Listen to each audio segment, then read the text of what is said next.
Ce soir d'automne, dans un restaurant du Bois de Boulogne, une soirée on ne peut plus conviviale touche à sa fin. Un dîner a été organisé pour une équipe de footballeuses professionnelles. Ce jeudi 4 novembre 2021, la section féminine du Paris Saint-Germain a organisé un dîner de cohésion. Ça se fait dans un club de football pour resserrer les rangs, pour aller un petit peu tous dans le même sens. On est à une semaine du match contre Lyon, qui est le match le plus important de l'année.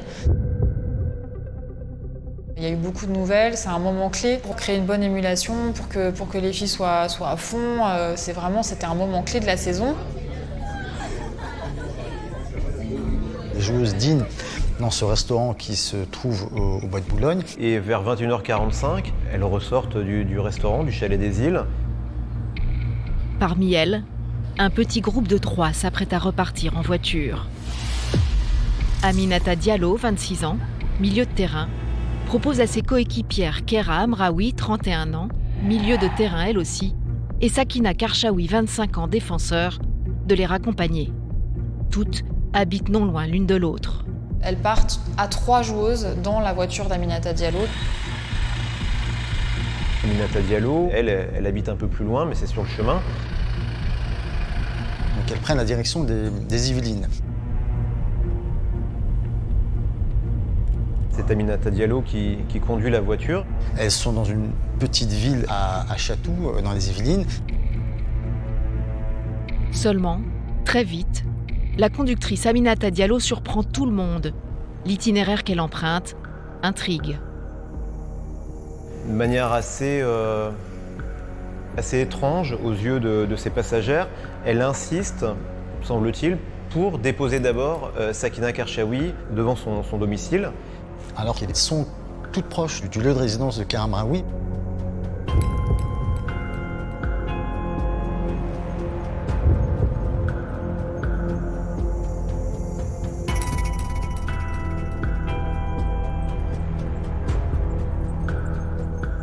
Kera Amraoui lui aurait demandé de descendre de la voiture parce qu'elle était tout près de chez elle et Aminata Diallo aurait insisté pour qu'elle reste dans la voiture. Le chemin n'est pas logique au niveau géographique. Quand on vient de Paris, du Bois de Boulogne, eh bien, semble-t-il, le trajet le plus cohérent, c'est d'abord de passer devant le domicile de Kera Amraoui, puis celui de Sakina Karchaoui. Mais les choses, là, ce soir-là, se passent dans le sens inverse. Ce qui fait qu'elles se retrouvent toutes les deux, Aminata Diallo et Kera Amraoui. Kera Amraoui, la passagère restée à bord, ne s'en doute pas encore. Mais un terrible piège est en train de se refermer sur elle. D'ici quelques minutes, elle va tomber dans un guet-apens. Sur le chemin, le véhicule roule à une vitesse étonnante. Après avoir déposé Sakina Karchaoui, Aminata Diallo roule vraiment à une allure très, très modérée. La voiture roule tout doucement, mais vraiment très lentement. Elle part de 5 à 10 km/h. Lorsque soudain, vers 22h45, 2 individus surgissent. Arrivé à hauteur d'une camionnette, il y a 2 hommes qui sortent devant la voiture.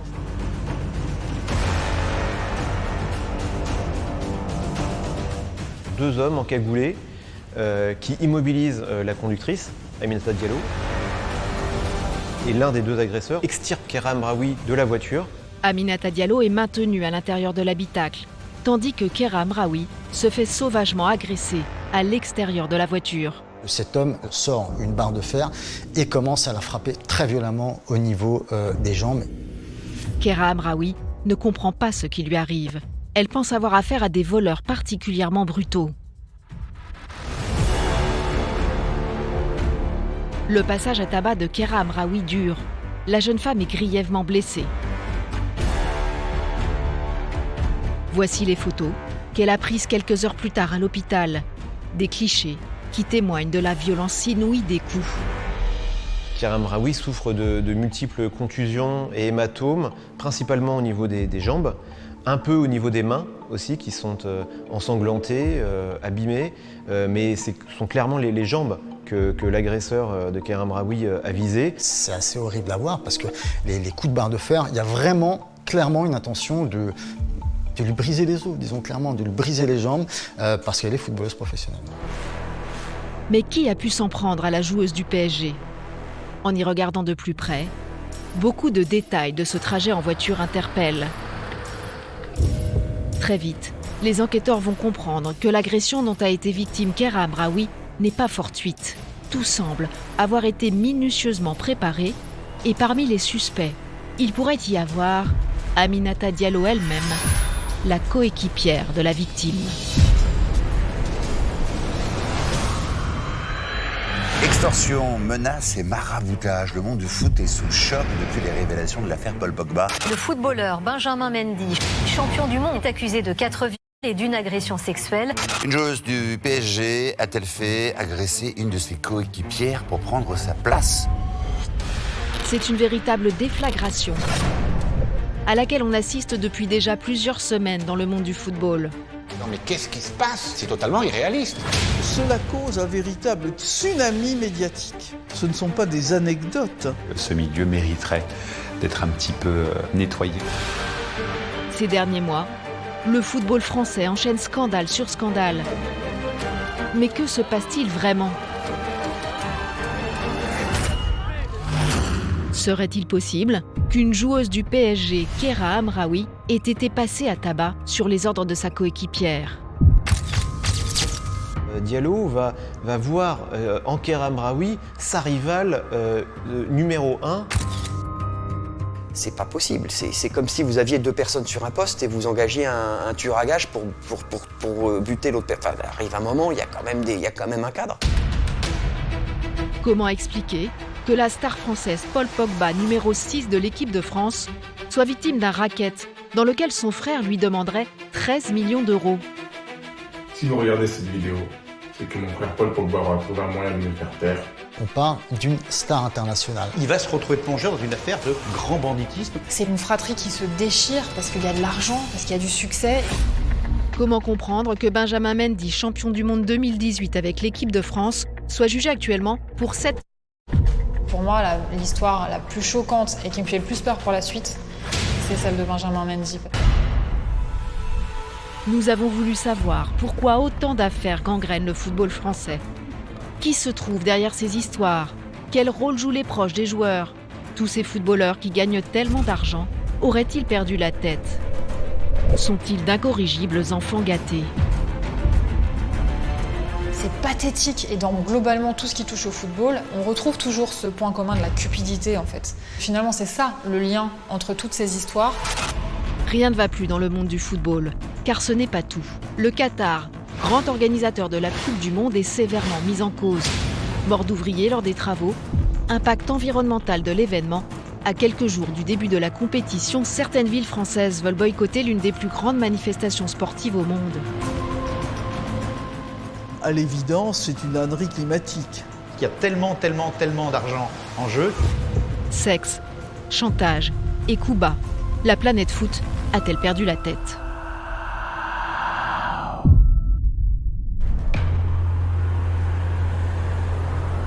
Ce 4 novembre 2021, Kera Hamraoui vient de se faire agresser violemment. Elle se rend à l'hôpital. Elle nécessite des soins urgents. Bien, Kera Hamraoui part à l'hôpital de Poissy pour se faire soigner. Ce sont d'abord ses mains, avec de sérieuses coupures qui nécessiteront des points de suture, mais surtout ses jambes, qui ont fait l'objet de coups violents, de barres de fer, et qui vont aussi nécessiter des points de suture. À cet instant, Kera Hamraoui n'a aucune idée de l'identité de ses agresseurs. Cependant, lorsqu'elle se rend au commissariat de Versailles pour porter plainte, son récit va permettre de désigner de potentiels suspects. Car souvenez-vous, il y a ce détour fait par Aminata Diallo pour déposer d'abord Sakina Karchaoui, la 3e joueuse du PSG, alors qu'il était plus logique de raccompagner Kera Hamraoui en premier. Il y a aussi la voiture qui ralentit anormalement quelques secondes avant le guet-apens. Et puis, Aminata Diallo, la conductrice, qui ressort indemne de l'agression sans blessure. Depuis le début de cette histoire, j'ai des doutes sur le rôle joué par Aminata Diallo. On aurait vraiment dit qu'elle savait comment cela allait se passer. Les policiers s'interrogent alors. La conductrice Aminata Diallo dit-elle toute la vérité? Dès ses premières auditions, donc dans le lendemain et le surlendemain de l'agression, il y a quelques doutes qui semblent apparaître au fil de ses déclarations, au fil des questions aussi des enquêteurs.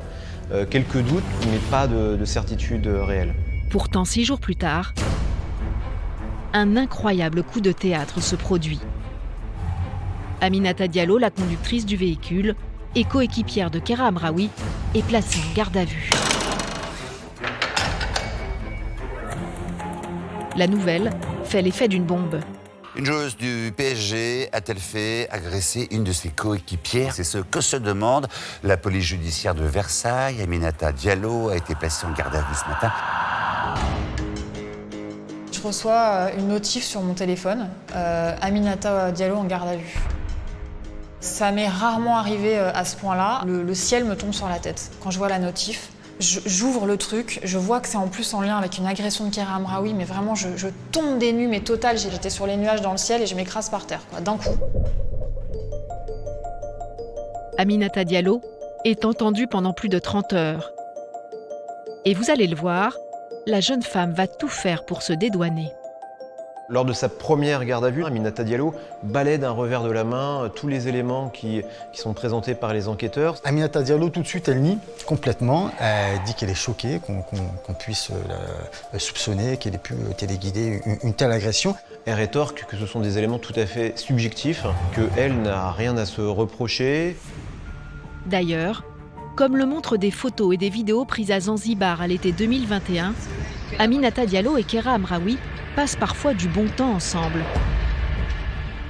Elles entretiennent des relations cordiales. On sait qu'elles s'entendaient très bien, d'ailleurs avec d'autres joueuses du PSG, et qu'elles partaient en vacances ensemble. Elles ont des relations plutôt amicales.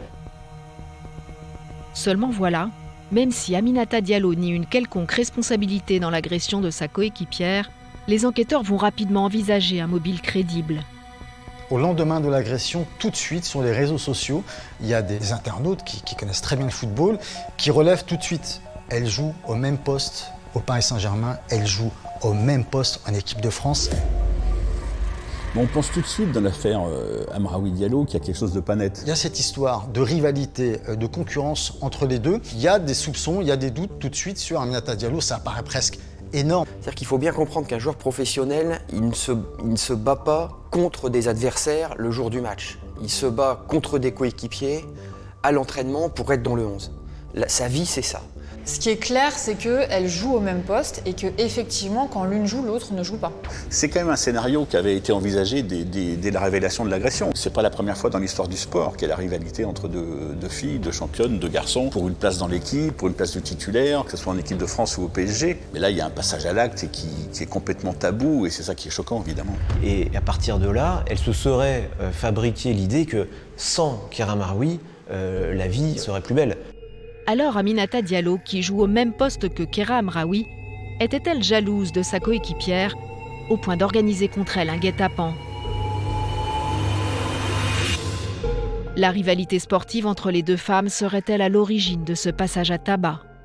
Pour les enquêteurs, ce mobile est de plus en plus plausible. D'autant que cette agression des joueuses du PSG en rappelle une autre. Et vous allez le voir, les similitudes sont troublantes. On a tous pensé à un autre épisode, cette fois-ci qui s'est déroulé sur les patinoires américaines aux États-Unis, entre deux grandes championnes américaines, Nancy Kerrigan, la petite fiancée de l'Amérique, et sa rivale pour les Jeux Olympiques de Lillehammer en Norvège en 1994, Tonya Harding. C'était une patineuse qui avait commandité le cassage de jambes de sa concurrente. Nancy Kerrigan agressée à coups de barre de fer jeudi dernier à Detroit lors des championnats des États-Unis.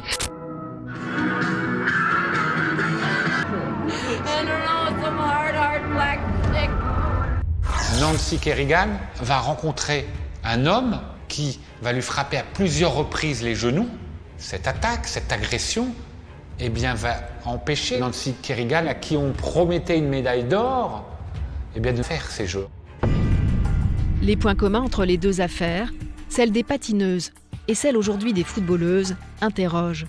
Pourtant, les avocats d'Aminata Diallo balayent toute ressemblance avec l'histoire américaine. Et ils assurent que malgré la concurrence, les deux footballeuses étaient, selon eux, d'abord complémentaires. Elles ont joué ensemble sur le terrain et que la présence de l'une sur le terrain n'exclut pas la présence de l'autre.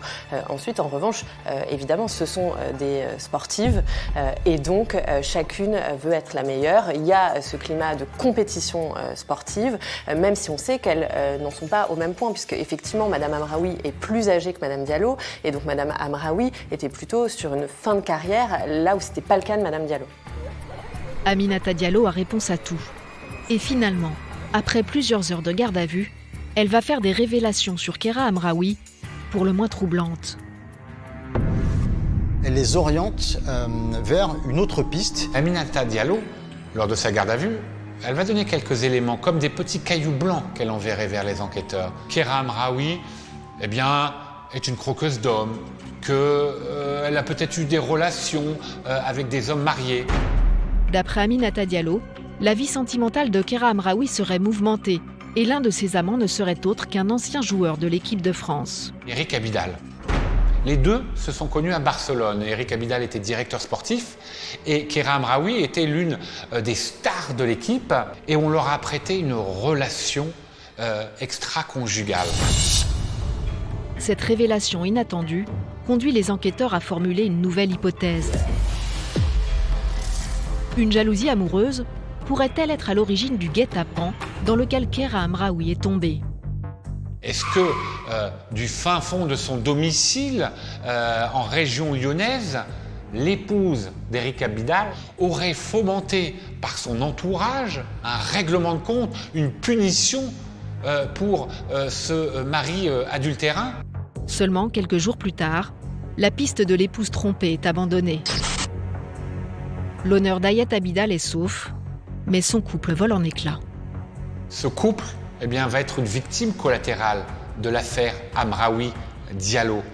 Parce qu'à un moment donné, cette relation extra-conjugale, réelle ou supposée, va être divulguée dans l'opinion publique. Et pour cette femme, pour cette épouse, Ayat, ça va être une terrible épreuve. D'abord de savoir que son mari l'a trompée, et puis ensuite que cette tromperie se répande dans toute la presse. Pour Kéra Amraoui, le cauchemar continue. Non seulement elle reste traumatisée par son agression, mais ces rumeurs de croqueuse d'hommes fragilisent son statut de victime. Kéra Amraoui est vue comme une victime, certes, mais une victime aussi qui l'a peut-être bien cherché. Et donc si elle a une fille à problème dans la vie privée, peut-être l'est-elle aussi dans la vie d'un vestiaire de foot. Et donc ça contribue à faire de Kéra Amraoui une victime complexe, une victime pour laquelle il est assez difficile d'avoir de la compassion finalement. Quelques jours après l'agression de Kéra Amraoui, et parce que le mobile de l'adultère ne tient pas, les enquêteurs reviennent à la case départ. Ils n'ont pas abandonné leur première piste. Et cela pour une raison simple. Le comportement d'Aminata Diallo lors de sa garde à vue reste à leurs yeux très suspect. La manière dont le camp Diallo a dévié les flèches vers la vie privée d'Amraoui a introduit un peu de doute. On a pensé qu'il y avait une histoire derrière l'histoire. Et en fait, a priori, il n'y a pas d'histoire derrière l'histoire. C'est l'histoire d'une rivalité. La principale suspecte, celle vers qui convergent les soupçons les plus graves, c'est vraiment Aminata Diallo. Non, mais c'est une histoire qui est ahurissante. Non, c'est du mauvais roman. Seulement, pour impliquer Aminata Diallo dans l'agression de Kéra Amraoui, il manque aux enquêteurs une preuve. Ils décident donc discrètement de placer la joueuse sous surveillance. Ce n'est pas la première fois que des joueurs de football français occupent la page des faits divers des journaux. Des affaires souvent peu reluisantes que la fédération aurait préféré passer sous silence. Souvenez-vous, en avril 2010, 2 joueurs de l'équipe de France, Karim Benzema et Franck Ribéry, sont au cœur d'une affaire de mœurs. Ils sont accusés d'avoir bénéficié des services d'une prostituée, alors mineure, nommée Zaya. C'est quelques mois avant la Coupe du Monde, en 2010, on découvre qu'une enquête a été ouverte sur une jeune fille qui s'appelle Zaya. C'est l'histoire d'une prostituée qui a reconnu avoir eu des relations tarifées avec certains joueurs. Et là, on découvre interloqué, en fait, le fait et geste de cette jeune fille à la poitrine généreuse et qui régulièrement allait dans une boîte de nuit chercher une clientèle aisée, dont vraisemblablement des footballeurs de l'équipe de France. Certains joueurs ont eu, entre guillemets, des relations tarifées alors qu'elle venait juste d'avoir sa majorité, donc ils sont passés entre les gouttes, même si, rappelons qu'elle avait caché son âge aux joueurs. Il est 5h05 sur RTL, des Bleus dans la tourmente. 2 joueurs de l'équipe de France de football, Sidney Govou et Franck Ribéry, ont été entendus la semaine dernière dans le cadre d'une enquête sur un réseau de prostitution. Cette affaire, qui éclate en 2010, révèle au grand jour ce qui est pourtant un secret de polichinelle dans le milieu du football. Énormément de joueurs ont recours à des relations tarifées que leur amène leur entourage. C'est aussi une pratique qui se fait assez régulièrement. Bientôt, on ne parle plus que du scandale Zaya. C'est une bombe terrible pour le football français et aussi sur le comportement de certains joueurs. Le public français ne peut plus ignorer que certains joueurs n'ont pas des mœurs très recommandables. L'image des Bleus en prend un coup, et cela ne va pas s'arranger lorsque 2 mois plus tard, une nouvelle affaire va défrayer la chronique en pleine Coupe du Monde. Cette fois, nous sommes le 17 juin 2010 en Afrique du Sud. L'équipe de France vient de se faire battre à plate couture 2-0 par le Mexique lors de la phase de qualification. Le lendemain, les Bleus se font écharper par la presse. Et ce n'est pas tout. Le plus gros scandale est encore à venir. Car bientôt, on apprend qu'une scène inimaginable s'est jouée en coulisses à l'abri des regards entre Raymond Domenech, l'entraîneur de l'équipe, et l'un de ses joueurs. La ministre des Sports à l'époque, Roselyne Bachelot, se souvient de ne pas avoir pris dans un premier temps l'affaire très au sérieux. Il s'est passé une altercation entre Raymond Domenech et Anelka dans les vestiaires de l'équipe de France. On a les mots de Nicolas Anelka dans le vestiaire, des mots d'injure à l'encontre de l'entraîneur de l'époque, Raymond Domenech. Je ne vais pas répéter l'injure d'Anelka à Domenech, mais cette injure qui aurait dû rester comme un propos de vestiaire est mis en titre dans le journal L'Équipe. Cela cause un véritable tsunami médiatique. Nicolas Anelka sera expulsé de l'équipe de France. Avion direction Paris, il rentre à la maison. Ça va devenir une affaire politique. Je suis à Johannesburg à l'époque, ma conseillère en communication qui me dit « Madame la ministre, vous devez de réagir ». Je lui dis « Écoutez, ministre des Sports, ministre de la République, je ne vais pas commenter une injure de vestiaire entre 2 gens énervés à la sortie d'un match qu'on a perdu ». Mais très vite, la ministre ne va plus avoir le choix. Car après l'éviction du joueur irrespectueux Nicolas Anelka, une rébellion inédite dans l'histoire de la Coupe du Monde va se dérouler sous le regard médusé des spectateurs du monde entier. Les Bleus, censés s'entraîner avant leur prochain match contre l'Afrique du Sud, vont faire grève. Les joueurs refusent de descendre du car. On dit on n'y va pas. Et il n'y en a pas un seul dans le bus qui va dire « Allez, vous venez maintenant, vous êtes des sales gosses, on va s'entraîner ». C'est une gifle pour le football français. Incroyable. L'équipe se retranche dans le bus, tout rideau tiré. Et c'est finalement un Raymond Domenech fébrile qui prend la parole pour lire un communiqué des joueurs, pour le moins déconcertant. En conséquence, et pour marquer leur opposition à l'attitude adoptée par les plus hautes instances du football français, l'ensemble des joueurs a décidé de ne pas participer à la séance d'entraînement programmée aujourd'hui. Merci, monsieur. Quel est ton commentaire, Raymond ? Cette rébellion jugée honteuse provoque la colère du directeur de la fédération dépêché sur place, Jean-Louis Valentin. Je considère que ce qui se passe cet après-midi est un scandale. Un scandale pour les Français. Un scandale pour les jeunes qui sont ici. Un scandale pour la fédération et pour l'équipe de France. Qu'est-ce qui se passe ? Donc dans ces conditions, je démissionne. Dans le monde du sport, c'est la consternation.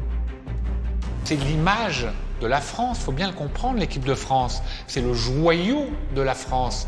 On a gagné cette première Coupe du Monde en 98, avec des Zidane, avec des Lizarazu. Ils avaient cette image de bons gamins, on va dire. Ils ont pris en otage l'équipe de France. J'ai surtout l'impression de me balader dans un asile de fous en ce moment. Cette bande de nazes, ils ne se rendent pas compte à quel point ils rendent tristes des milliers et des milliers de personnes en France. Ils s'en rendent pas compte. C'est que ces gens-là sont déconnectés. L'affaire prend une telle ampleur que cette fois Roselyne Bachelot décide de monter au front. Là, je me dis, bon, il faut que je téléphone au président de la République, Nicolas Sarkozy, qui me dit, tu restes en Afrique du Sud, tu vas voir les joueurs et tu les engueules. Facile. Dès mon arrivée à Naïsna, Raymond Domenech va m'expliquer qu'il ne faut pas que j'aille leur serrer la main pour ne pas les déranger. La ministre des Sports arrive, on lui dit « faut pas aller serrer la main des joueurs parce que, voilà, il faut qu'ils restent concentrés ». Je leur avais dit « mais comment voulez-vous que l'on se souvienne de vous ?»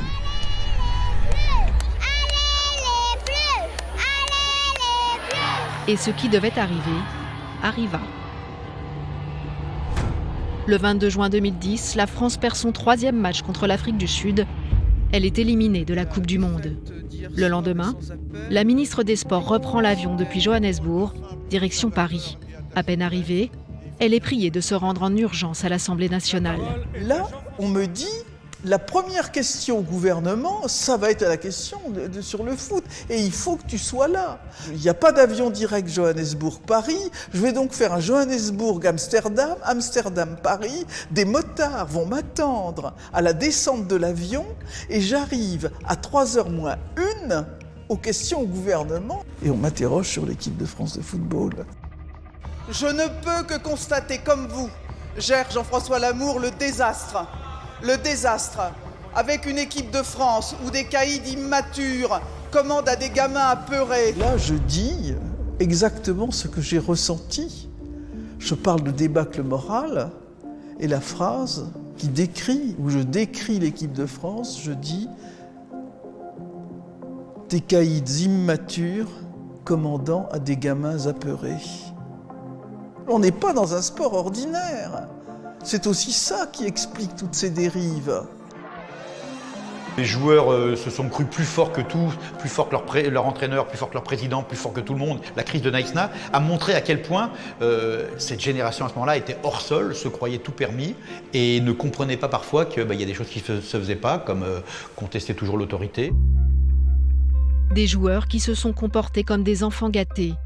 Voilà l'image que beaucoup ont gardée des footballeurs qui ont participé à ce que l'on appelle maintenant le fiasco de Naïsna. Alors les choses ont-elles changé aujourd'hui? Pas vraiment, si l'on en croit Roselyne Bachelot, qui réitère sa sentence de l'époque.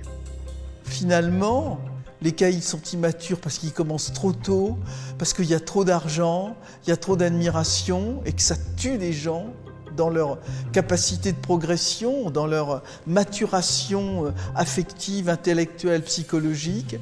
Et des gamins apeurés, parce qu'il y a tellement d'argent qu'il y a des phénomènes d'emprise qui se mettent en jeu. Car il y a bien un coupable que tout le monde s'accorde à désigner, c'est l'argent, qui coule plus que jamais à flot et qui entraînerait les joueurs dans toutes sortes d'excès. Le football est allé presque trop loin, c'est comme un ogre qui a tellement mangé qu'il ne peut plus se déplacer en fait. Il y a vraiment un côté comme ça de trop plein de boulimie d'argent, de boulimie de succès, de boulimie d'image qui finit par être dégoûtant. Le foot vit dans une espèce de vase clos, dans un monde un peu à lui, un peu perché, avec des outrances, beaucoup d'outrances. Le monde du football serait donc définitivement perverti par l'argent. Et parfois, cela se retourne cruellement contre les joueurs. C'est exactement ce qui est arrivé à l'été 2022 à un joueur star de l'équipe de France, Paul Pogba.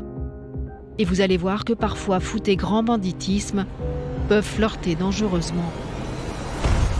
Salut à tous, ici Mathias Pogba. Pour ceux qui ne me le connaissent pas, je suis footballeur professionnel et aussi le grand frère du champion du monde Paul Pogba, jouant actuellement à la Juventus de Turin. Je vous fais l'annonce que bientôt je vais faire de grandes révélations à propos de mon frère Paul Pogba. Le 28 août 2022, le monde entier découvre stupéfait cette vidéo de 3 minutes sur les réseaux sociaux. Incroyable! Mathias Pogba, le propre frère du footballeur Paul Pogba, semble vouloir régler ses comptes avec le joueur star de l'équipe de France. L'apparition de la première vidéo de Mathias Pogba, c'est vrai que c'est complètement lunaire. C'est surréaliste. On ne sait pas si on doit prendre au sérieux, si c'est une farce. C'est assez rare qu'un frère aîné qui plus est, menace ouvertement un footballeur de renom comme Paul Pogba de faire des révélations. On parle de Paul Pogba, on ne parle pas d'un joueur lambda de Ligue 1 ou d'un joueur de Ligue 2, on parle d'une star internationale. Je sais pas où il part avec ces histoires de révélations, ça va quand même être chaud. Parce que tu t'attaques pas, même si t'es son frère, tu t'attaques pas à un champion du monde comme ça. La vidéo provoque la sidération. Il faut dire aussi que Paul Pogba n'est pas un champion du monde tout à fait comme les autres. D'abord, c'est un pilier historique de l'équipe de France. Paul Pogba fréquente l'équipe de France depuis maintenant plus de 10 ans. C'est une figure majeure de l'ère Didier Deschamps. Il a participé à toutes les campagnes de Didier Deschamps, la Coupe du Monde au Brésil, l'Euro 2016 où les Bleus ont atteint la finale et puis évidemment le titre de champion du monde en 2018. On a tous en tête ces images de cette Coupe du Monde en Russie où il va haranguer ses troupes, les autres joueurs de l'équipe de France, jusqu'à cette finale, jusqu'à ce but qui est incroyable. Donc c'est devenu une figure mondiale. Le 15 juillet 2018, en finale de la Coupe du Monde à Moscou, c'est en effet Paul Pogba qui donne l'avantage à la France face à la Croatie par un but qui s'avérera décisif pour la victoire.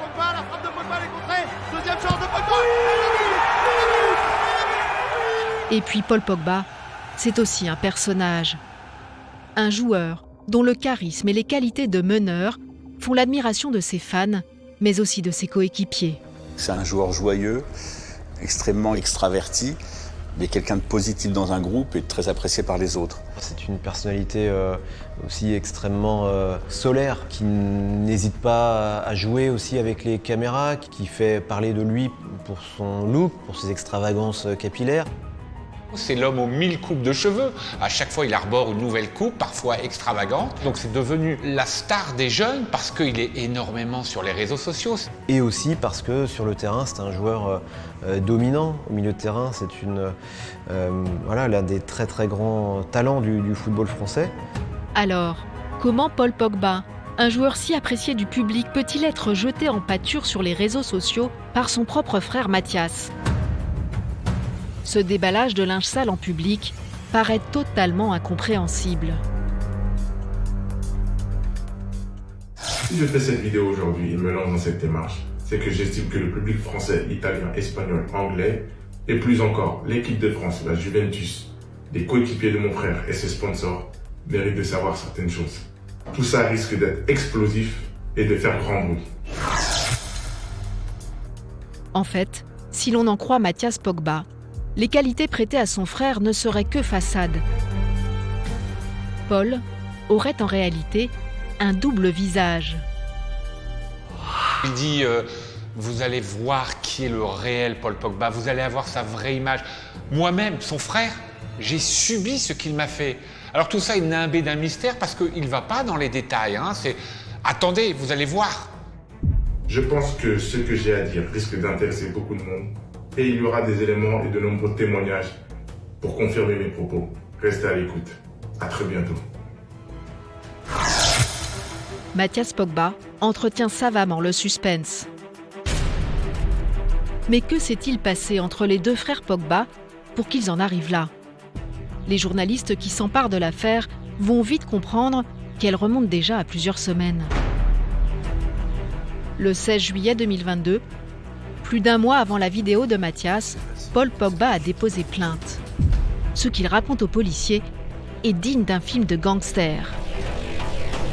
Depuis plusieurs semaines, il subirait en effet un chantage financier et vivrait un véritable calvaire. Et tout cela expliquerait la vidéo de Mathias Pogba. Pour le comprendre, il faut remonter au printemps 2022. Nous sommes le 19 mars. Paul Pogba quitte son club de Manchester United en Angleterre pour rejoindre ses coéquipiers de l'équipe de France en vue de la préparation d'un match amical. Il y a un rassemblement de l'équipe de France à Clairefontaine et Paul Pogba, qui est l'une des stars avec Kylian Mbappé, eh bien il s'y rend. Paul Pogba profite alors de sa présence en région parisienne pour retrouver son quartier d'enfance le temps de quelques heures.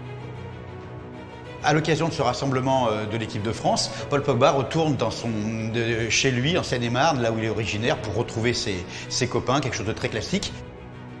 Il va aller là où il a habité, à Roissy-en-Brie, jusqu'à 13 ans.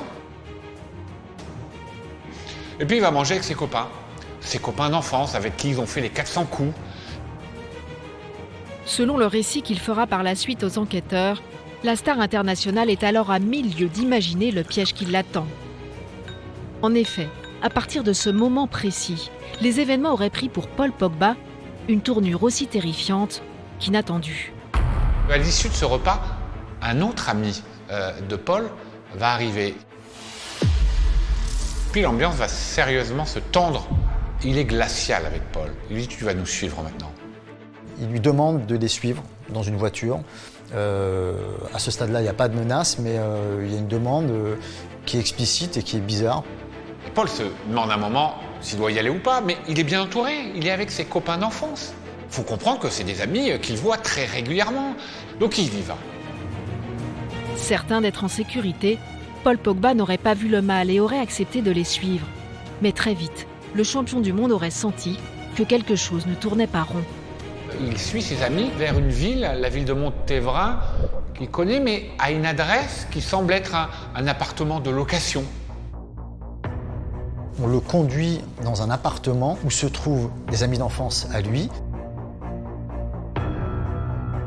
Très vite, il y a une discussion qui commence un petit peu à s'envenimer. Il y a des reproches, on les a un peu laissés tomber, des choses comme ça.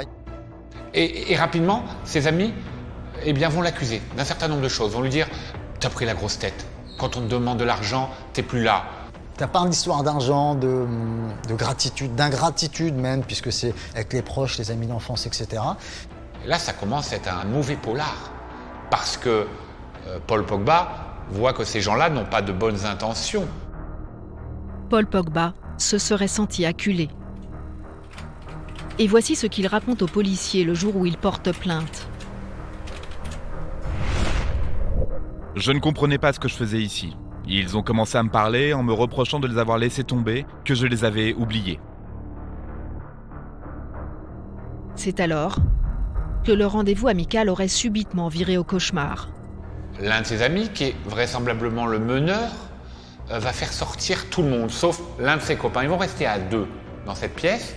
Ensuite, il y a 2 hommes cagoulés qui entrent dans cet appartement. Armés pour l'un d'un fusil d'assaut et de l'autre d'un fusil à pompe. À ce moment-là, 2 gars sont entrés dans la pièce. Ils portaient des cagoules sur le visage, des gilets pare-balles. L'un était armé d'un fusil d'assaut type M16 et l'autre d'un fusil à pompe.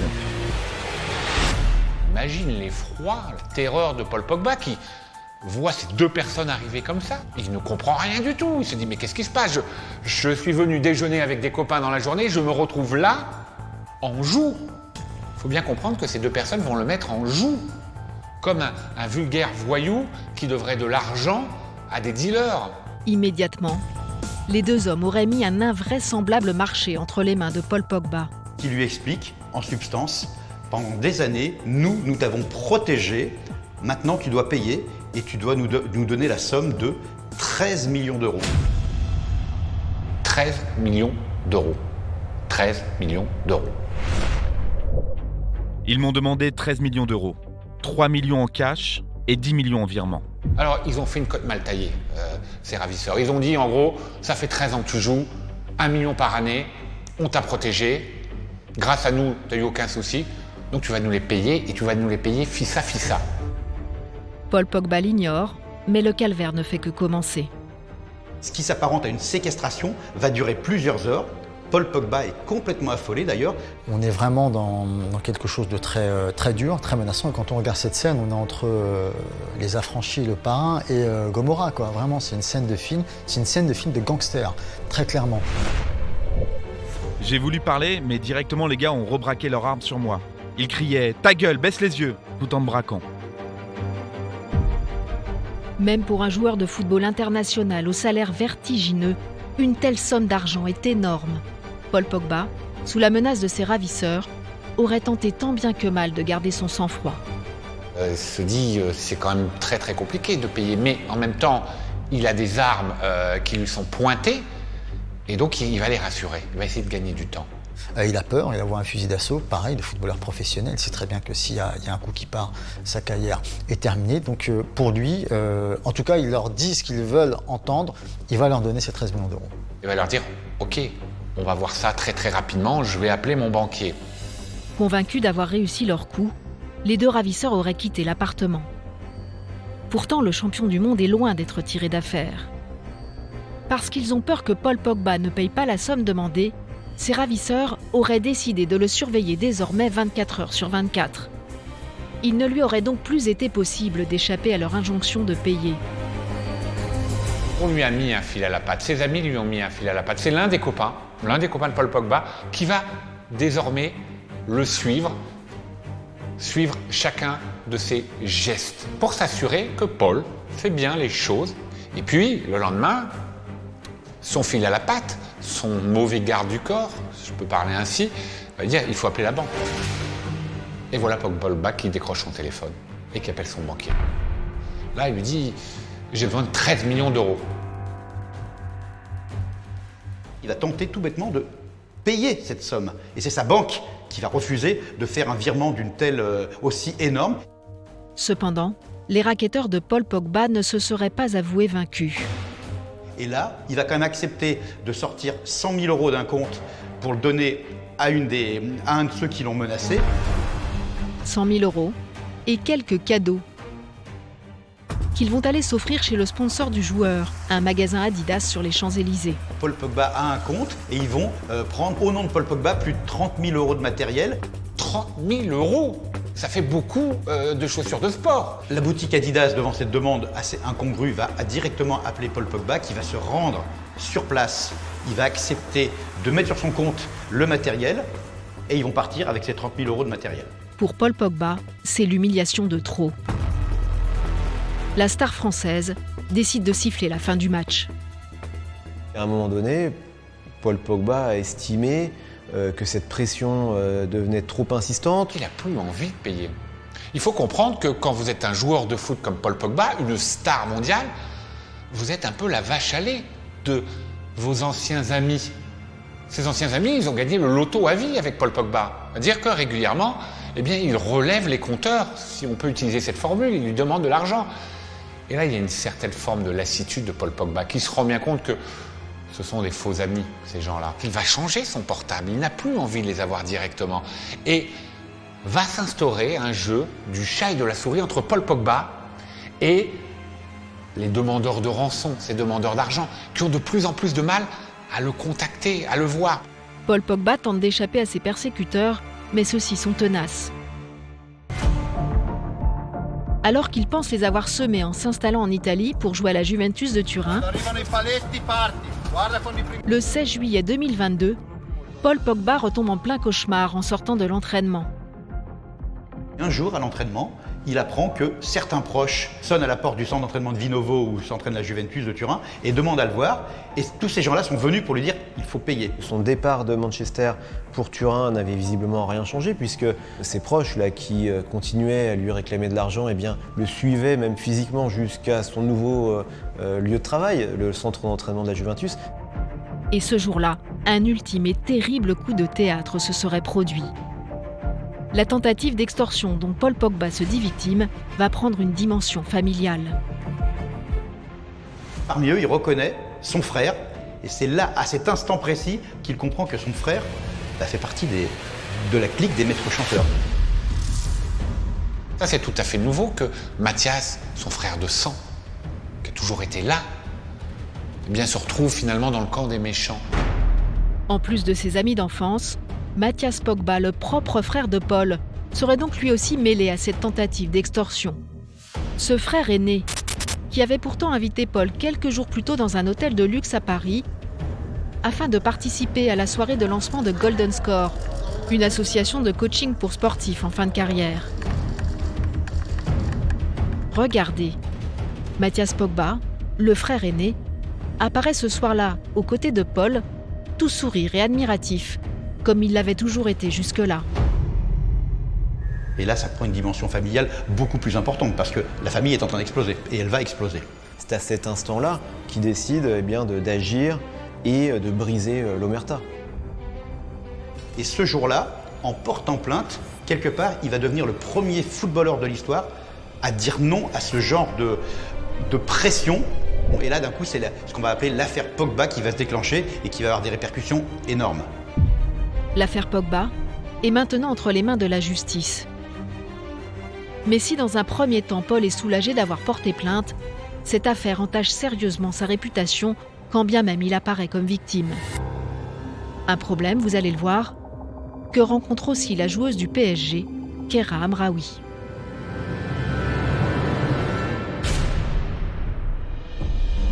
Un mois après l'agression de Keira Hamraoui, les enquêteurs suspectent toujours Aminata Diallo, sa coéquipière, d'en être une des commanditaires.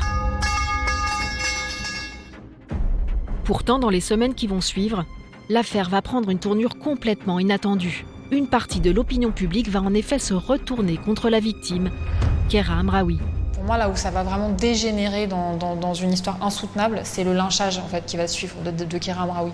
Il y a eu effectivement des forces qui se sont mises très rapidement en branle pour raconter une autre histoire, une histoire alternative.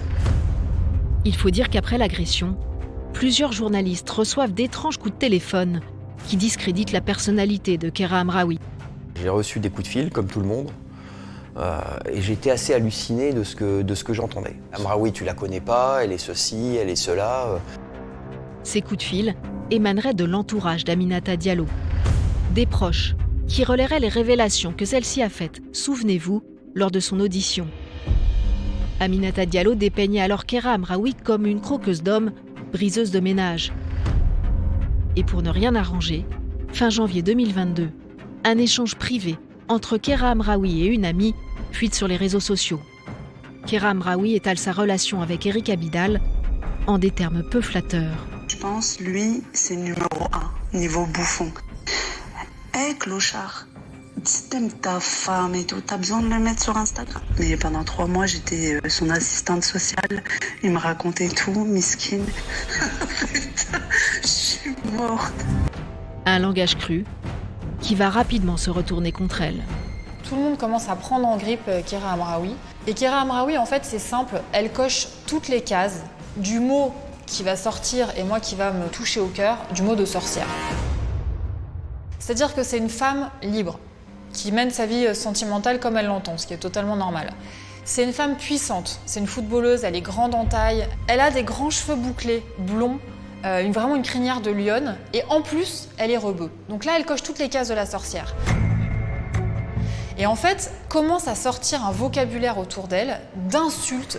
Ce qui s'exerce à ce moment-là, c'est quand même un vrai lobbying médiatique, plutôt du camp Diallo, qui vise à discréditer Hamraoui et finalement à reporter sur elle la responsabilité de l'incident, l'origine de la jalousie et finalement la révélation de la vie privée de Hamraoui, qui n'est pas liée du tout à l'agression. Pour les gens, ça a envoyé quand même un bruit de fond qui consistait en fait à mettre en cause la moralité d'Hamraoui. Il y avait l'infidélité derrière en toile de fond présumée de l'un ou de l'autre. On a réussi à construire un environnement autour de cette histoire qui a notamment fait florès sur Twitter, qui effectivement ont tout de suite rangé Aminata Diallo du côté des victimes. Alors qu'en fait l'histoire est simple, c'est comme une fille qui se fait déboîter à la barre de fer. Je dis, y a pas de... Quand t'es journaliste, tu le sais. Le chemin de croix de Keira Hamraoui est loin d'être terminé. Cible d'attaque sur les réseaux sociaux, la footballeuse est aussi progressivement lâchée par ses coéquipières du PSG qui lui reprochent d'avoir orienté les soupçons des enquêteurs vers Aminata Diallo. Tout va se retourner contre Hamraoui, qui va d'un coup passer pour non plus une victime, mais une balance qui a osé balancer honteusement une de ses coéquipières, et tout le reste de l'équipe, en fait, va prendre fait et cause pour Diallo, et Hamraoui, la victime, va se retrouver complètement isolée. Et les joueuses du PSG ne s'arrêtent pas là. Le 22 février 2022, 2 d'entre elles, membres de l'équipe de France féminine, affichent publiquement leur soutien à Aminata Diallo au moment de célébrer un but, lors d'un match qui les oppose aux Pays-Bas. Katoto et Diani célèbrent le but en venant devant le banc et en disant devant la caméra « c'est pour toi, Ami » et en faisant un A avec leurs doigts, en soutien à Aminata Diallo. Je pense qu'elles sont persuadées que leur amie Aminata Diallo a vécu quelque chose d'horrible à cause de Keira Amraoui. Je pense qu'elles en sont sincèrement persuadées. Et c'est ce qui explique aussi pourquoi il y a des joueuses de l'effectif qui ont soutenu Aminata Diallo. Et puis, au plus fort de cette cabale sportive, les supporters eux aussi lâchent Keira Amraoui. En février toujours, cette fois pendant un match de l'équipe masculine du PSG, un message assassin apparaît dans les gradins du Parc des Princes. Au même moment, dans un stade tout proche, l'équipe féminine du PSG joue elle aussi avec Keira Amraoui de retour sur le terrain. L'équipe masculine du PSG et l'équipe des féminines jouent en même temps. Donc Keira Amraoui, elle est sur le terrain. Et pendant qu'elle est en train de jouer sous les couleurs du Paris Saint-Germain, au même moment, dans le Parc des Princes, le lieu sacré de l'histoire du PSG, sort une banderole qui la défonce. Une banderole qui dit « Keira Amraoui », voilà, en changeant son prénom, à qui le tour ? Ça parle de sa façon d'être, de sa façon de parler, de son origine. Donc cette banderole, elle est tout simplement scandaleuse. Je me suis dit, le clan Diallo est fort, quoi. Parce que ça veut dire qu'ils ont des relais, une banderole, elle rentre pas au stade comme ça. Une banderole, c'est un geste collectif quand même. Enfin, il y a quelqu'un qui a l'idée, on l'a fait rentrer. C'est pas juste 3 personnes qui prennent leur téléphone. Et donc ça m'a un peu intrigué, ouais. Et moi, je suis devant mon match, devant mes 2 matchs. Je vois Keira Amraoui qui est en train de jouer et je vois ce couteau dans le dos au Parc des Princes en même temps. Et là, je suis tellement en colère que je me mets à chialer. En l'espace de quelques semaines, Keira Amraoui voit l'impensable se produire. Le monde entier se ligue contre elle, la victime d'une agression à la barre de fer. Ce qui est terrible, c'est que Keira Amraoui est une victime. Elle était victime d'une agression terrible. Elle a des séquelles physiques, ça a des conséquences sur sa carrière, des conséquences sur son image, sur sa vie privée. Et malgré ce statut de victime, elle devient une pestiférée. Au point que le PSG ne la faisait plus entraîner avec le reste de l'équipe à un moment et avait pensé à s'en débarrasser, à la laisser partir. La tournure que prend l'affaire paraît d'autant plus incompréhensible que pendant ce temps, l'enquête progresse. Et de nouveaux éléments vont encore renforcer les soupçons envers Aminata Diallo. En effet, les investigations de la police judiciaire de Versailles montrent que si les joueuses du PSG se sont liguées contre Keira Amraoui, ce n'est pas par hasard. Un mystérieux intermédiaire les a contactées et Aminata Diallo n'y serait pas pour rien.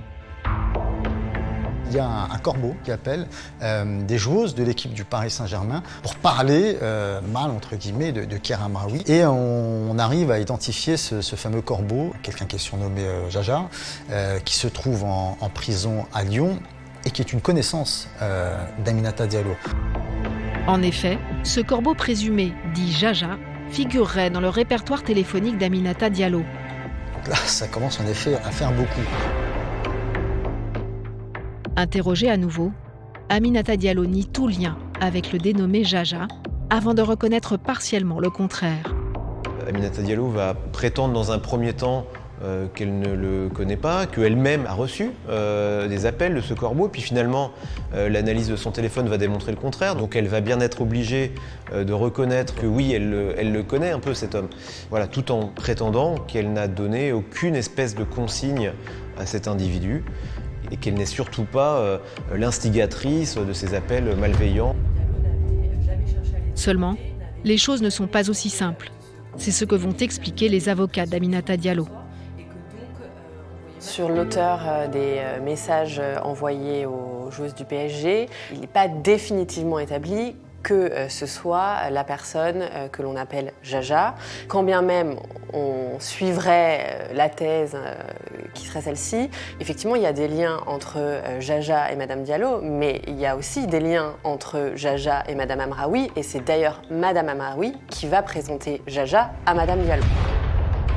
Cependant, au fil de l'enquête, les éléments contre Aminata Diallo s'accumulent. D'autant que les enquêteurs ont commencé à surveiller la joueuse du PSG.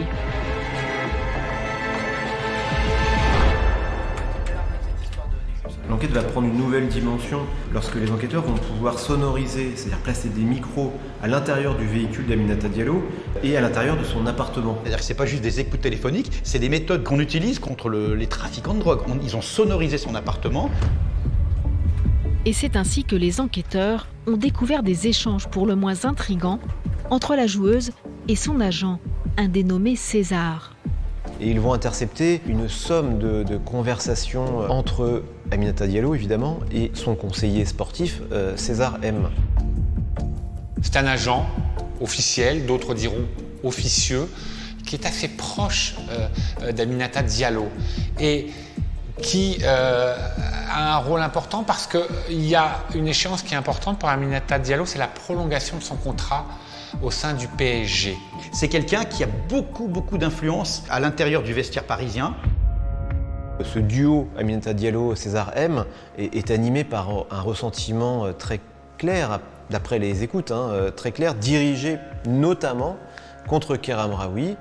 Ils veulent bien que Aminata Diallo bénéficie de la meilleure exposition possible, qu'elle joue le plus régulièrement possible au sein de l'équipe du PSG et qu'elle obtienne le plus beau contrat possible. Avec un contrat plutôt lucratif, plus de 25 000 euros, ce qui est une somme énorme dans le football féminin. Donc, d'après ce qui ressort des écoutes et d'après l'interprétation aussi qu'en font les enquêteurs de la PJ de Versailles, César M semble être habité par la conviction qu'il a les moyens de bouleverser l'organigramme de la section féminine du PSG.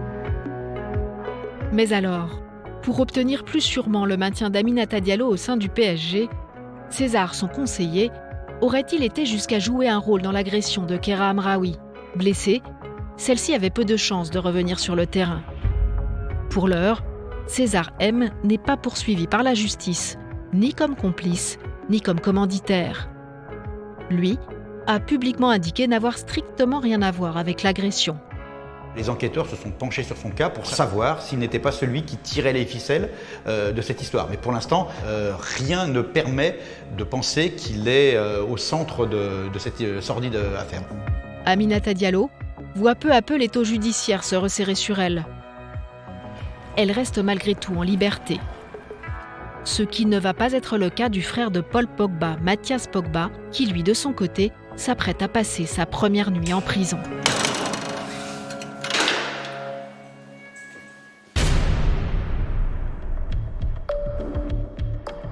Trois semaines après la publication de la vidéo de Mathias Pogba, qui promettait des révélations sur son frère Paul, tout ça risque d'être explosif et de faire grand bruit. C'est un nouveau coup de théâtre qui fait la une de l'actualité ce 14 septembre 2022. On va parler football maintenant, ou en tout cas ce qu'il en reste avec cette accélération dans l'affaire Pogba. Le frère de l'international Mathias Pogba est en garde à vue ce soir. Bien qu'il nie les faits qui lui sont reprochés, Mathias Pogba est placé en détention provisoire. Les enquêteurs sont persuadés qu'il aurait publié cette vidéo en guise de vengeance contre son frère Paul. Souvenez-vous, le champion du monde avait, selon ses dires, refusé de verser les 13 millions d'euros réclamés par ses maîtres chanteurs lors du fameux guet-apens qui lui aurait été tendu au printemps 2022. Et selon les policiers, Mathias ferait partie du commando. Mon client conteste avec force depuis le début de ce dossier avoir commis une extorsion de fonds ou une association de malfaiteurs puisqu'il est également mis en examen pour ça. On n'imagine pas que le frère soit impliqué dans ces proportions dans l'affaire en fait. Pourtant, quelques jours après son placement en détention, Mathias Pogba va publier de nouvelles vidéos. Et contre toute attente, il persiste et signe. Bonjour à tous, je suis Mathias Pogba. Si vous regardez cette vidéo, c'est que mon frère Paul Pogba va trouver un moyen de me faire taire. C'est pourquoi j'enregistre cette vidéo dans l'objectif que quoi qu'il m'arrive, tout soit révélé et que le vrai visage de mon frère, ce grand hypocrite manipulateur sournois, cet homme mauvais et égoïste, que ce criminel soit dévoilé au grand jour. En fait, c'est une erreur stratégique invraisemblable de la part de Mathias Pogba de faire cette vidéo. Il devient un protagoniste évident de l'affaire. En fait, il avait prévu à l'avance une mise en ligne de vidéos, d'ailleurs qui ne va pas beaucoup plaire au juge, qui va le maintenir en prison, parce que c'est une façon de la prison d'en rajouter une couche et de mettre encore plus la pression. Et ça veut dire qu'il a prémédité ça. Pourtant, il y a quelque chose qui cloche dans cette série de vidéos. Rien ne semble naturel. Il lit quelque chose, le ton est mécanique, il n'y a rien de naturel. C'est surréaliste. On se dit que les vidéos dans le genre qu'on voyait, c'était des organisations terroristes, malheureusement, qui prennent comme ça une feuille et face caméra. On imaginerait presque quelqu'un qui lui a mis un fusil sous la tempe et qui lui dit « parle », un otage. On se demande si derrière tout ça, il n'y a pas quelqu'un qui tire les fils et si Mathias Pogba n'est pas tout simplement une marionnette aux mains de personnes beaucoup plus dangereuses et beaucoup plus influentes. Alors, y aurait-il derrière Mathias Pogba d'autres commanditaires ? Dans le milieu du football, cela n'aurait rien d'étonnant. Je suis à demi surpris parce que sous la pelouse, il y a des choses pas très glorieuses, il y a des choses pas très nettes, il y a des histoires d'argent, il y a des histoires de menaces, il y a des histoires très très graves, il y a des histoires qui relèvent quasiment du grand banditisme. En fait, c'est une espèce de millefeuille, il y a plusieurs étages, et il y a ceux qui font pression, et eux-mêmes sont sous pression de la part de bandits lourdement armés, avec des casiers judiciaires. Et surtout, ces longues vidéos publiées sur les réseaux sociaux, cela ne ressemble pas à Mathias Pogba. Ceux qui le connaissent disent que vraisemblablement, c'est pas lui qui a tout écrit, qui n'en a pas la capacité en fait. Je connais, il se trouve, puisque je faisais une émission télé, je faisais l'équipe du soir avec lui, sur la chaîne L'équipe. Et c'est vraiment un mec que j'aime bien. Je trouvais qu'il était très droit, très correct. Je suis sûr qu'il est sous pression et qu'il s'est senti menacé, ouais, ça j'en suis certain. On est tous un peu dans un sentiment de malaise parce que Mathias et Paul, d'abord son frère, parce qu'ils s'adorent. Mais pour les enquêteurs, Mathias Pogba semble à l'évidence très impliqué dans cette affaire. Preuve en serait cette autre scène surréaliste qui se serait jouée à l'été 2022, 4 mois après le premier guet-apens. Le 31 juillet, ces maîtres chanteurs vont aller taper, toucher ce qui est le plus intime pour Paul Pogba, sa mère. Et ils n'y vont pas tout seuls, encore une fois. C'est là où c'est très très troublant. Ils y vont avec Mathias. Il est là, dans ce salon avec sa mère, avec ses maîtres chanteurs qui disent « Maintenant, madame, il faut que votre fils y paye ». Et là, à cet instant précis, la famille Pogba va complètement exploser parce que la poutre maîtresse de la famille, la maman Pogba, va devoir se positionner. On sent que la maman, eh bien, elle est déchirée entre ses deux enfants, qu'elle ne veut pas trop charger Mathias, qu'elle se dit que ce sont peut-être les circonstances qui l'ont amené à faire ce qu'il n'aurait jamais dû faire. Et c'est une vraie tragédie familiale. Elle va choisir assez vite le clan de Paul, mais la famille Pogba, à ce moment-là, elle explose. Mathias Pogba semble avoir perdu pied. D'ailleurs, sa vidéo, au fil de ses 64 longues minutes, paraît de plus en plus confuse. Aujourd'hui, mon frère m'a placé dans une situation où je suis obligé de m'exprimer publiquement si ma famille et moi-même voulons un avenir. Les masques vont tomber comme R. Kelly, Weinstein et Mendy. Ces vidéos, elles sont longues, mais il n'y a rien dedans. Il y a beaucoup de verbes, de menaces, de choses creuses comme tu préfères me voir mort, tu as fait exploser la famille, nous allons voir ton vrai visage. Mais derrière tout ça, il n'y a que des mots. Il commence à dérouler toute une histoire. Bon, tout est un petit peu mélangé, tout s'entremêle. On dit que son frère est d'une radinerie incroyable, que quand il lui a demandé de l'argent ou d'autres, il ne l'a jamais fait, ce qui n'est pas vrai d'ailleurs. C'est toujours la même idée, c'est-à-dire jusqu'à quand peut-on aider l'autre? Est-ce que si Paul Pogba gagne 25 millions d'euros par an, est-ce qu'il doit donner 1 million à chacun de ses frères? Ou alors est-ce qu'il doit donner 500 000 euros? Ou alors est-ce qu'il doit donner 200 000 euros? De toute façon, ses frères ont estimé que c'est pas assez. Donc la question est toujours jusqu'où on va et où on s'arrête. Mais alors, si Mathias Pogba est impliqué dans le chantage fait à son frère, resterait à déterminer un mobile.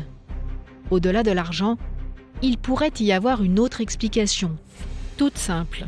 Il faut savoir que Mathias Pogba, c'est quelqu'un qui a une carrière de footballeur plutôt médiocre. Partout où il est passé, il n'a jamais vraiment été au niveau et au fur et à mesure, il descendait de niveau. Il a fini en division 4 française et il vivait un petit peu au crochet de son frère. Il en a conçu de l'aigreur. Mathias Pogba, il n'aura jamais le talent de Paul Pogba, c'est une réalité ça. Et c'est ça qui est dur à accepter aussi. Ça n'enlève rien à ce qu'il dit, peut-être qu'il y a dans les choses qu'il dit, il y a peut-être des choses qui sont justes et qui sont vraies, je sais pas. Mais cette réalité-là ne changera jamais. Mathias Pogba ne sera jamais Paul Pogba, il n'aura jamais son talent, il ne réussira jamais comme lui, et donc son désir ne sera jamais comblé. Cette aigreur aurait-elle poussé Mathias Pogba à publier au total ses 26 vidéos, jusqu'à lancer un dernier pavé dans la mare qui va provoquer un tsunami médiatique. Sachez que mon frère, à plusieurs reprises, a jeté des sorts à ses coéquipiers footballeurs, dont le prodige Kylian Mbappé. Là, il sort un mot magique, qui est celui de Kylian Mbappé. Il dit, et ce n'a jamais été prouvé par l'enquête, qu'il aurait jeté un sort sur Kylian Mbappé par un marabout. Mais devant les enquêteurs, Paul Pogba dément cette nouvelle sortie de son frère. Pogba a dit oui, j'allais le voir, mais pour des œuvres de charité, mais jamais pour jeter un sort à Kylian Mbappé. De l'extérieur, ça paraît complètement incongru. Il faut savoir quand même qu'une partie des joueurs de l'équipe de France croient au maraboutage. Le maraboutage a toujours existé. J'ai connu des joueurs qui avaient des lézards séchés dans leur sac, d'autres qui avaient des gris-gris dans le protège-tibia. Le maraboutage existe depuis des années. On a posé la question à Didier Deschamps en conf. Est-ce que le maraboutage, ça vous dit quelque chose ? Je vis sur la même planète que vous, donc c'est quelque chose qui est présent depuis, je sais pas, j'étais pas né certainement, donc avec, voilà, chacun a cette liberté aussi de croyance. Moi, ça me pose pas de problème, je suis pas là pour juger. Si ça permet à certains de mieux se sentir psychologiquement ou autre... Il s'est bien gardé de folkloriser ou de ridiculiser le recours au marabout parce qu'on n'est pas très loin de la préparation mentale en fait. Il suffit que le joueur y croie ou y accorde crédit pour qu'il y trouve un confort psychologique. Et le confort psychologique, c'est le mental ou la façon de se conditionner mentalement pour le joueur, et elle est essentielle. L'affaire du maraboutage fait tellement polémique que Kylian Mbappé lui-même doit sortir du silence. Je préfère faire confiance à la parole d'un coéquipier. Voilà, je pense qu'il est déjà dans certains problèmes. Je pense que c'est pas le moment d'en rajouter pour lui. Et il m'a appelé, il m'a donné sa version des faits. Aujourd'hui, au jour d'aujourd'hui, à l'heure où je parle, c'est sa parole contre la parole de son frère. Donc je vais faire confiance à mon coéquipier. C'est pas un épisode si anodin que ça, parce que ça va crisper quand même les relations entre l'entourage de Kylian Mbappé et l'entourage de Paul Pogba. Ils vont devoir s'appeler. Et Paul va dire à Kylian, mais jamais j'ai jeté un sort sur toi. Tout ça est faux. L'histoire de marabouter un coéquipier qui plus est n'est pas un concurrent, c'est une histoire qui n'a ni queue ni tête, mais qui avait surtout pour but de mettre le nom de Kylian Mbappé en avant et de donner encore plus d'audience et de force à la menace du frère Pogba. Bien malgré lui, Kylian Mbappé se retrouve donc associé à une affaire d'extorsion de fonds. Et il n'est pas au bout de ses surprises, car il est aussi cité dans l'autre dossier sulfureux du moment, celui qui oppose les deux joueuses du PSG, Keira Amraoui et Aminata Diallo.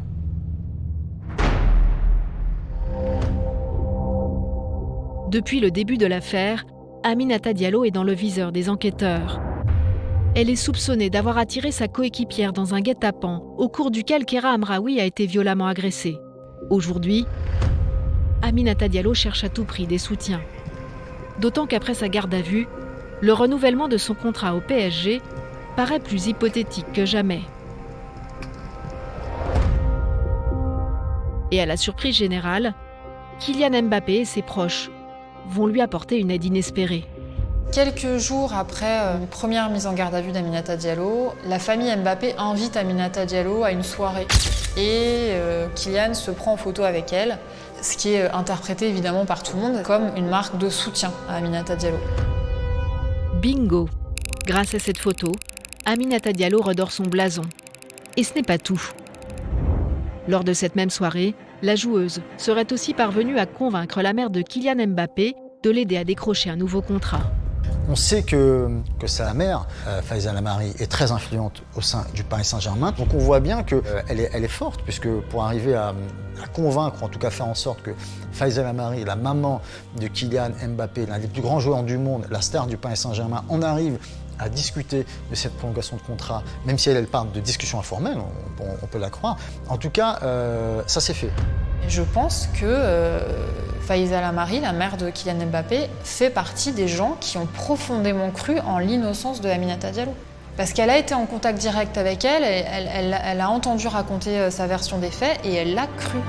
Seulement, ce soutien du clan Mbappé va être de courte durée, car de nouvelles révélations sur l'affaire vont convaincre la famille de faire machine arrière.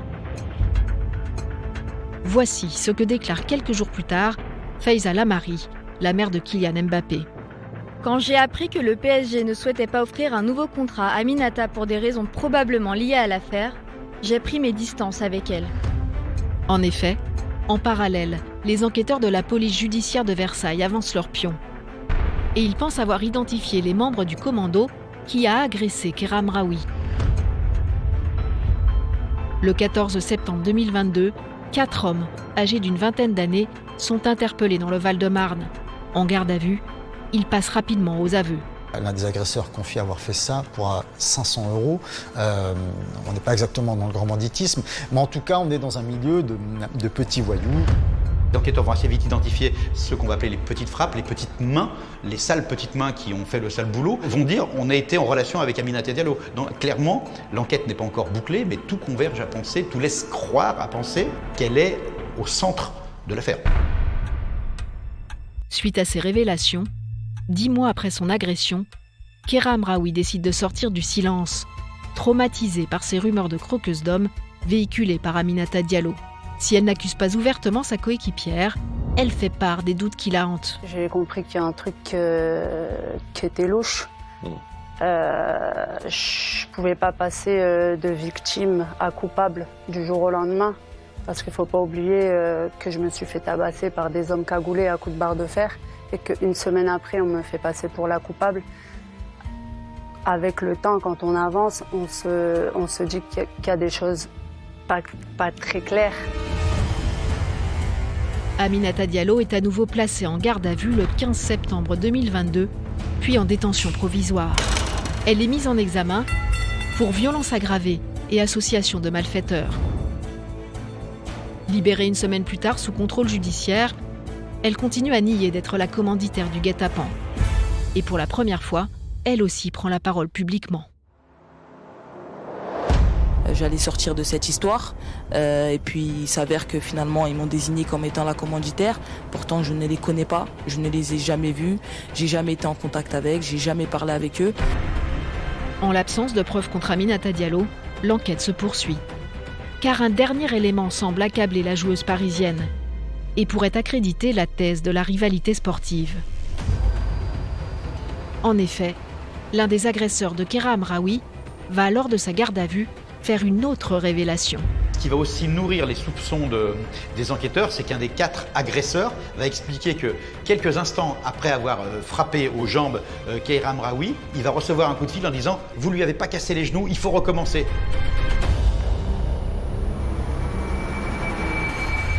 Un 5e homme, celui qui a passé le coup de téléphone aux agresseurs, serait donc mêlé à cette affaire. Il est toujours recherché par la police. Mais surtout, les enquêteurs s'interrogent. Qui aurait bien pu prévenir cet homme que Kéra Amraoui n'avait pas été frappé assez fort? Pourrait-il s'agir d'Aminata Diallo elle-même, la seule personne présente sur les lieux juste après l'agression? Les avocats d'Aminata Diallo réfutent cette hypothèse. Ils avancent une autre explication concernant l'auteur du coup de fil. À supposer que ce que disent les agresseurs soit vrai, on ne sait pas si une tierce personne n'était pas aussi présente sur place. Une tierce personne qui attendait sur une moto, dans un véhicule, derrière une vitre teintée, qui regardait la scène, qui pourrait être le commanditaire. La réalité sur ce soir-là, c'est qu'il y a encore des points d'interrogation. Après 10 mois d'enquête, les policiers soulignent dans leur rapport la jalousie maladive que la jeune footballeuse Aminata Diallo aurait nourrie vis-à-vis de sa coéquipière Kéra Amraoui. Il a ainsi été prouvé de manière irréfutable qu'Aminata Diallo nourrissait une véritable haine à l'encontre de sa partenaire de club, qu'elle considérait comme un obstacle à sa propre carrière sportive. Ce rapport pointe également une lente dérive psychologique, devenue pour ainsi dire pathologique, et des traits de personnalité pour le moins inquiétants. Cette affaire semble tellement liée à la psychologie, voire à la psychiatrie d'une joueuse en état de faiblesse ou en état de jalousie obsessionnelle.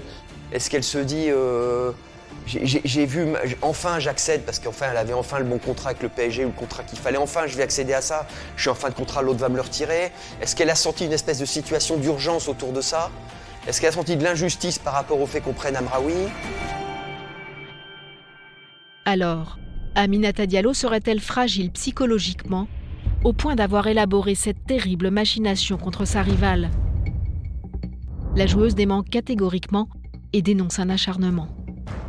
Il y a encore une fois une manière de me rabaisser, de me diaboliser et de m'atteindre, mais ça a pas fonctionné. Je vais très bien, je vous rassure, psychologiquement, et je suis consciente de tous mes faits et gestes.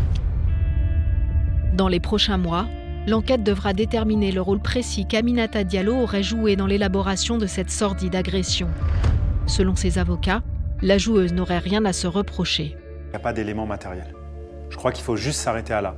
Aujourd'hui, ce que je constate, c'est qu'on a monté une affaire en épingle parce qu'elle aurait roulé un peu plus doucement que la normale. Ce ne sont pas des éléments factuels qui me permettent d'établir que ce sont des preuves suffisantes pour aller sur le chemin de la culpabilité.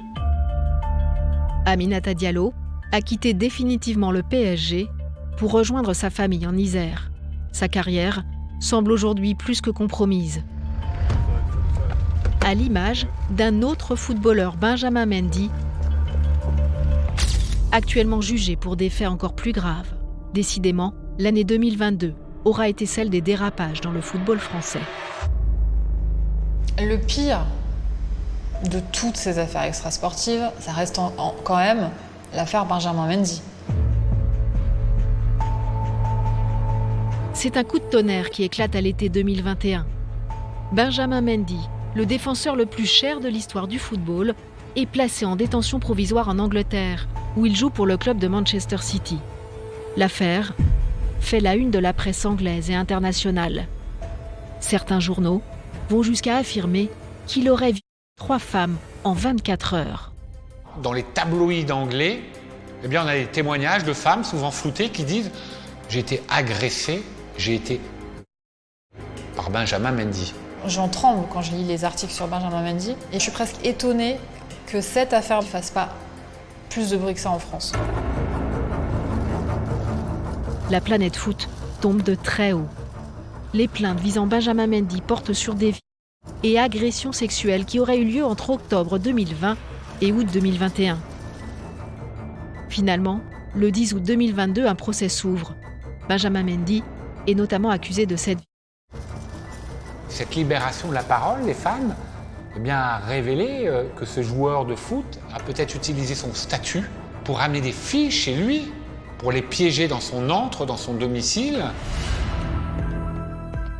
Les faits se seraient déroulés dans sa luxueuse villa, située dans la campagne au sud de Manchester, où Benjamin Mendy conviait des jeunes femmes à des soirées. Le footballeur en a fait la visite pour une émission anglaise. This is the living room. Nice living room. This is the table where I eat. Here you have the kitchen. Dans cette vidéo, le footballeur ne dévoile cependant pas tout. En particulier, un système très sophistiqué de verrouillage de certaines portes dont lui seul connaissait le fonctionnement et qui lui aurait permis de piéger ses victimes. Voici ce que l'une d'elles raconte au procès. Une large résidence perdue au milieu de nulle part, puis un décor très moderne avec beaucoup de bois. Au sous-sol, la piscine, une salle de gym et une salle de cinéma. À l'étage, des chambres à coucher avec un système de verrouillage de l'intérieur qui permet de se barricader en cas d'attaque. Au tribunal, une autre jeune femme raconte comment elle se serait trouvée piégée par Benjamin Mendy. Tu ne peux pas sortir de la chambre maintenant, alors enlève tes vêtements. Ce qui me met en colère, c'est le nombre de fois où j'ai dit non. J'étais vraiment claire. Ça n'a pas pu être mal compris. Mais comment cette star internationale aurait-elle pu en arriver là? L'homme avait tout pour lui, une carrière brillante et une personnalité admirée. Benjamin Mendy, à qui on promettait une carrière incroyable, d'énormes qualités. C'est en plus quelqu'un qui dégage une joie de vivre dans le vestiaire, c'est quelqu'un qui a l'air sympa. Et puis, le footballeur ne se cachait pas par ailleurs d'avoir énormément de succès avec les femmes. Alors comment imaginer qu'il soit accusé d'avoir toutes ces victimes? Il pourrait peut-être y avoir une explication. Le rapport aujourd'hui qu'ont certains footballeurs avec les femmes, il est extrêmement compliqué, tout simplement par manque d'éducation. Quand ces pré-ados rentrent dans des clubs, ils représentent une somme d'argent pour plus tard très importante, les clubs, ils cèdent quelque part à leur désir parce qu'on a trop peur de devoir partir la pépite. Donc, quelque part, ces joueurs grandissent sans avoir parfois l'éducation nécessaire avec des choses basiques comme les femmes, ça se respecte. Le comportement présumé de Benjamin Mendy vis-à-vis des femmes ne serait pas un cas isolé. D'autres joueurs se seraient retrouvés mêlés à ce genre d'affaires, mais ils seraient parvenus à arrêter la machine judiciaire à temps. Il faut savoir qu'il y a des affaires qui ont été étouffées à coups d'argent parfois, et qui concernent aussi des joueurs de renom qui ont joué en équipe de France, mais qui ont parfois eu des attitudes d'une violence extrême vis-à-vis de certaines femmes qu'ils voient comme des produits de consommation. Il ne faut pas exclure qu'un jour, il y a une nouvelle affaire de haut niveau qui surgit. Mais d'une certaine façon, tant mieux si ça commence à sortir, et tant mieux si ces footballeurs-là tombent de très haut. Ils tombent de très haut, ces garçons-là. C'est pas quelqu'un qui est, je sais pas moi, charpentier ou policier ou que sais-je, et qui perd son boulot, qui part en prison. Eux, c'est des icônes.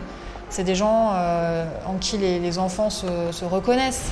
Si sa culpabilité est confirmée, la chute de Benjamin Mendy risque donc d'être un véritable cataclysme. D'autant que le footballeur encourt une très lourde peine. Au-delà de sa carrière qui est finie aujourd'hui, au-delà de son auréole de gloire qui est ternie à jamais, il risque de la prison et des dizaines d'années de prison. Largement commentées dans les médias, ces affaires Mendy, Pogba, Diallo, Amraoui font réagir le monde du football.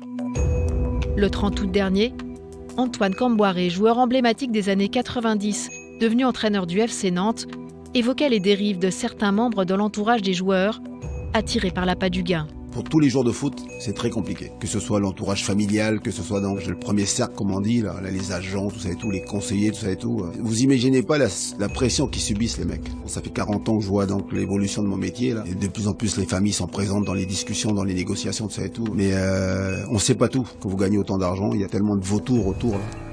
En cause, l'émergence de nouvelles générations de footballeurs issus de quartiers populaires, susceptibles de rapporter énormément d'argent.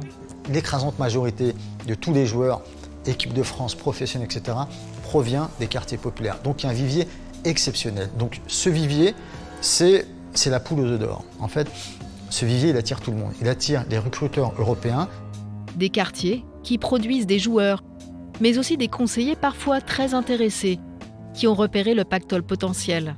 Ces stars sont entourées de personnes qui ne sont pas toutes recommandables. Il y a les agents qui sont licenciés, qui sont reconnus, qui sont appréciés. Et puis il y a les autres, des gens pas toujours bien intentionnés, qui veulent profiter évidemment. Alors, argent et amitié font-ils toujours bon ménage ? Je pense que c'est un vrai problème pour les footballeurs et c'est une vraie pression. Et pour en avoir parlé avec pas mal d'entre eux, ils ont parfois du mal à assumer leur salaire vis-à-vis de leurs parents, ils ont du mal à assumer leur salaire vis-à-vis de frères et sœurs. Et puis ils ont du mal à savoir jusqu'où il faut aider les autres, jusqu'où est-ce qu'il faut juste acheter une maison à ses parents, est-ce qu'il faut acheter une maison et une voiture et donner de l'argent tous les mois.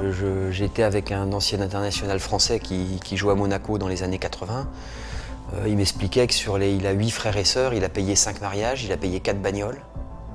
Il y a un tel écart entre la vie de la famille avant qu'ils soient footballeurs et célèbres et riches et la vie de famille aujourd'hui, à présent qu'ils sont célèbres, footballeurs et riches, que c'est quelque chose qui perturbe complètement les repères et qui perturbe aussi les relations entre les membres de la famille. C'est vraiment ça qui se passe dans l'histoire Pogba. C'est une famille qui devient folle, qui explose, une fratrie qui se déchire parce qu'il y a de l'argent, parce qu'il y a du succès et qui en arrive à se déchirer comme ça. C'est pathétique. C'est pathétique, et dans beaucoup d'autres histoires et dans globalement tout ce qui touche au football, on retrouve toujours ce point commun de la cupidité en fait. Malgré l'avalanche d'affaires qui ont récemment défrayé la chronique, combien sont passés sous silence et combien pourraient être révélés au grand jour? On sait aujourd'hui que dans le football français, il y a un certain nombre de joueurs qui n'ont pas signalé des intimidations, des extorsions dont ils ont été victimes. La raison, elle tient en un seul mot, la peur. La peur parce que au-delà d'eux, ils ont de la famille qui vit encore dans le quartier, qui croise encore les maîtres chanteurs. Et puis parfois, il y a des raisons moins avouables. Ils sont peut-être tenus par une sextape, par une connerie, comme ils disent, qu'ils auraient pu faire quand ils étaient jeunes, qui finalement n'aurait pas beaucoup d'importance, mais qui à leurs yeux a beaucoup d'importance et dont ils pensent qu'elle pourrait nuire à leur carrière. Alors ils se taisent et ils vont au pot, comme on dit, c'est-à-dire que régulièrement, eh bien, ils vont donner la liasse de billets. À l'échelle de la France, le mal est profond. Ce n'est pas impossible que dans les mois à venir, on ait d'autres affaires qui surgissent, qui ont eu lieu parfois il y a plusieurs années. Le mal est profond, très profond. L'image que les Français ont du football s'est dégradée ces derniers mois, et cela n'est pas près de s'arranger. Car après les affaires mêlant des footballeurs aux faits divers, une nouvelle polémique ressurgit à quelques jours du coup d'envoi de la Coupe du Monde. Cette fois-ci, elle vise le Qatar, hôte de la compétition. On reproche à l'Émirat du Golfe l'utilisation de climatiseurs dans les stades. Et pire, les conditions de travail des ouvriers sur les chantiers seraient telles que plusieurs milliers d'hommes auraient trouvé la mort. Alors faut-il boycotter la compétition ? En France, le débat fait rage. La Coupe du Monde au Qatar doit avoir lieu et en tout cas, aucun intérêt de faire autant de cinéma un mois avant, alors que Paris a vendu sa ville au Qatar. Pourquoi ne pas se servir de la caisse de résonance que va être le mondial pour faire le point sur certains comportements que, de notre point de vue d'occidentaux, on ne peut pas accepter, comme le traitement des droits de l'homme au Qatar, l'homophobie, le droit des femmes. Plutôt que de partir sur un boycott pur et dur, qui tombe un peu d'une façon cynique quelques mois avant la compétition, et le sport est toujours bien pratique pour se donner bonne conscience, profitons plutôt de ça pour appuyer et dire là ça ne va pas. Moi je crois plutôt à la théorie du on regarde et on voit que ça ne va pas, plutôt qu'on tourne le dos. On assiste là depuis quelques jours, quelques semaines, à une espèce de Qatar bashing. Mais je veux bien, mais ce Qatar bashing, il fallait l'opérer, mais infiniment en amont. Qu'est-ce qu'on ne va pas apprendre maintenant sur le Qatar d'ici le coup d'envoi de la Coupe du Monde? On peut s'attendre à tout. Il peut y avoir une escalade folle de révélations fausses, vraies, on ne saura pas. On nous parle de vaporisation, de transport en avion des supporters vers les lieux hôteliers. Tout ça paraît absolument incroyable. Moi, je défends la non-hypocrisie dans ce domaine. Ça a été attribué au Qatar, c'est pas d'hier, c'est même d'avant-hier. Il eût été bon à cette époque, si on avait des choses à dire, de les dire. Il est certain aussi qu'il y a une douzaine d'années, les questions climatiques n'avaient pas le même impact qu'aujourd'hui et que, à l'évidence, c'est une ânerie climatique. Mais bon, maintenant, ils sont attribués au Qatar. Écoutez, on va regarder l'équipe de France et on va la soutenir. Certains maires vont même jusqu'à décider de ne pas retransmettre les matchs sur écran géant, au premier rang desquels la maire de Paris, Anne Hidalgo. Mais je pense que c'est pour des raisons idéologiques et politiques. Ce qui est très surprenant, c'est que Madame Anne Hidalgo peut se retrouver assez fréquemment au Parc des Princes, aux côtés des Qataris, qui eux-mêmes sont propriétaires de son club préféré. J'espère pour elle, les maires de Paris, le PSG. Là, il y a quelque chose que je ne saisis pas bien. Malgré toutes ces polémiques qui secouent le monde du football, nul doute que les Français seront nombreux à suivre les performances des Bleus lors du mondial à venir.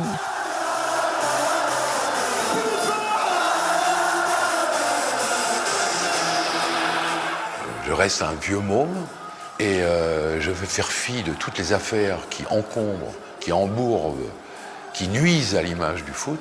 Et je vais regarder cette Coupe du Monde, oui, avec gourmandise.